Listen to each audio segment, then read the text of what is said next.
近月二手交投持續活躍，市場上筍盤賣少見少，買家加快吸納平價單位。北角區指標屋苑城市花園啱錄得一宗銀主盤成交，單位銀主放盤僅2星期即時沽出，成交尺價僅大約1萬元左右低價，屬屋苑近月尺價新低。買家見罕有低於市價筍盤，便即時出價蝦舊，最終以略低於市價購入單位。鄰近港鐵炮台山站嘅北角城市花園屋苑已經有大約40年樓齡，項目分2期發展，由14座26至27層高嘅住宅組成，合共提供多達接近2400伙單位，屬區內老牌指標屋苑。加上部分期數臨海而建，眺望維港全海景。最新成交係2期12座，罕有低層連平台特色戶，單位實用面積大約1045平方尺，並且連有大約376平方尺嘅平台，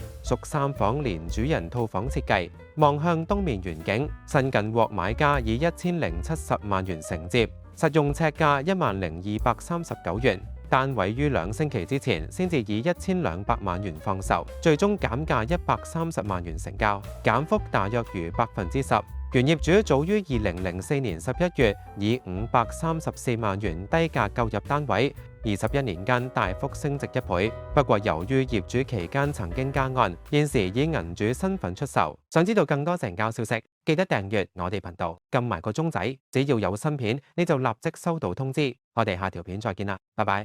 Century 21. This is our time. This is our century.